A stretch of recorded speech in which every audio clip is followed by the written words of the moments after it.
Earlier in the month, I spoke about a couple of horror-themed fan games that I found to be interesting, and while talking about them, I referenced a ROM hack called B3313.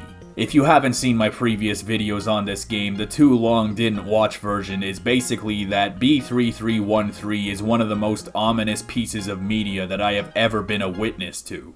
Today's video, however, is very bittersweet, as I will be talking about the latest release of B3313, referred to as an abandoned version of the 1.0 release, which is the one that most people are familiar with that came out a while back. This is like an alternate unfinished beta of the one that most people are familiar with, which is kinda poetic considering the game itself was already based on the beta of Mario 64. This has a number of differences from the 1.0 release that most people are familiar with, but a couple of similarities as well.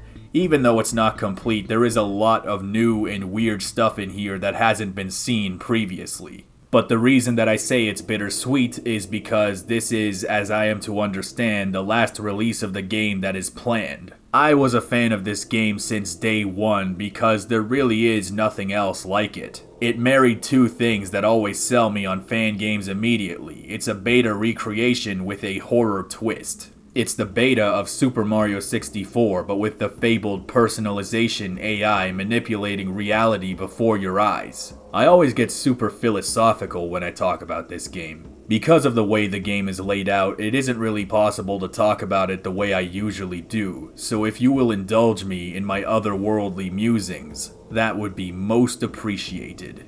Hehehehe.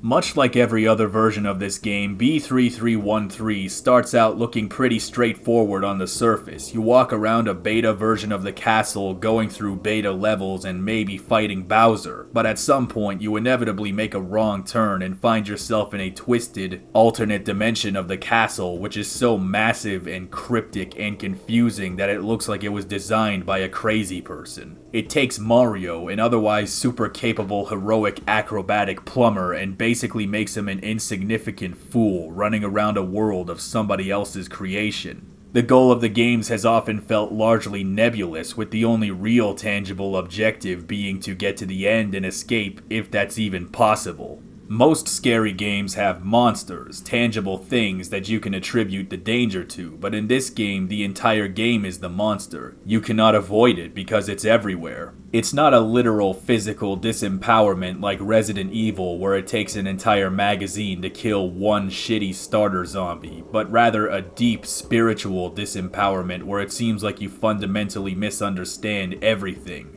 which is spectacularly worse.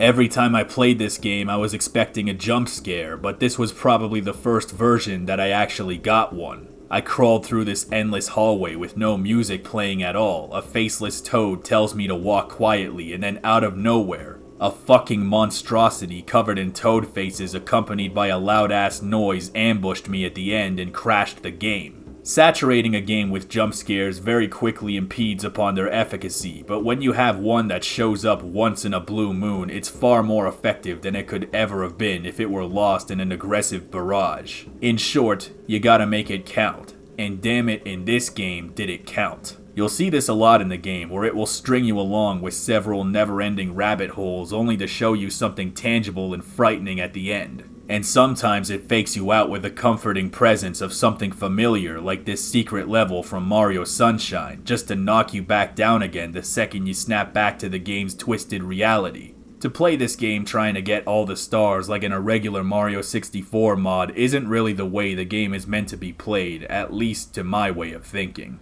The game is more like LSD Dream Emulator, where you are supposed to stumble around like an insane person, falling into one rabbit hole after another after another. There are labyrinths within rabbit holes, within multiverses, within alternate dimensions, and it just does not end. In the past, I have described this game as being like a Kubrick film, and that so much of it is unexplained, leaving your mind to fill in the void with haunting, unsettling, cryptic imagery. In the case of this latest iteration, it's kinda like Eyes Wide Shut, in that this is the final release of the game and that it is considered to be unfinished, much like how it is generally accepted that Eyes Wide Shut in the form that we see it today is not what Kubrick initially intended, having died before the film could be fully completed to his specifications. The game itself, though, is more like the Overlook Hotel from The Shining, a massive, sprawling, largely solitary building that plays tricks on your mind, seemingly teeming with malicious and omnipotent entities that only some people can see but may never have been there in the first place. The never-ending assault of thick fog, the random deaths that seem to happen as if for no reason, the absolutely wankered controls. Everything is hinting at a sinister godlike force that has chosen you specifically for punishment.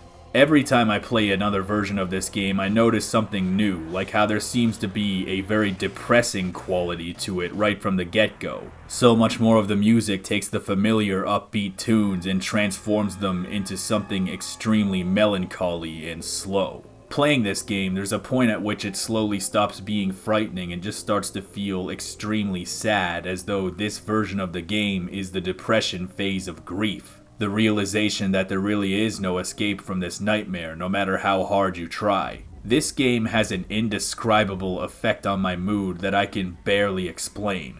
It's this intense, ceaseless brain fog. It's not boredom like with a game that I don't enjoy very much. It's more than that. It's like a depression. A merciless, nihilistic depression. Like nothing is anything, and no matter what I do, the odds are so hopelessly stacked against me as a player and I cannot fight back. No matter how hard I try to memorize the absurdly complicated world or how many stars I collect. None of it matters, the answer is the same.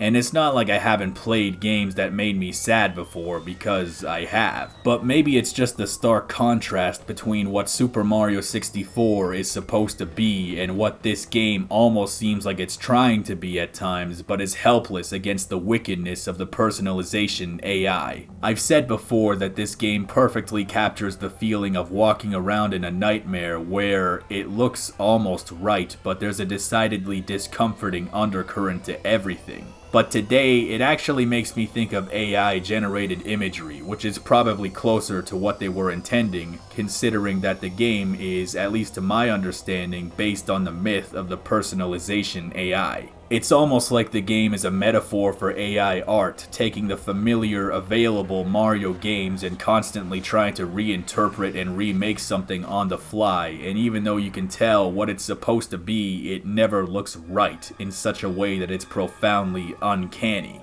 To call this the abandoned version somehow makes it all the more depressing, and as an unfinished piece of art, there is an additional, unintentional, profound layer to it. I guess a more apt comparison than Kubrick might be Silent Hills. This was a game that was so unbelievably obtuse and required the most specific of actions to even get the smallest things to happen. It was already a game of extreme mystery and intrigue, and now that the door is closed, the lingering questions left behind will never be answered, and that's kinda what I think happened to this game. And I may understand why the people behind B3313 had to hang it up, but it doesn't make me any less sad because it really is very special. On the other hand, the best pieces of media are finite. In its current state, I think it's really everything it needs to be, and I really am proud of the people behind it because there really isn't anything that can fill its void.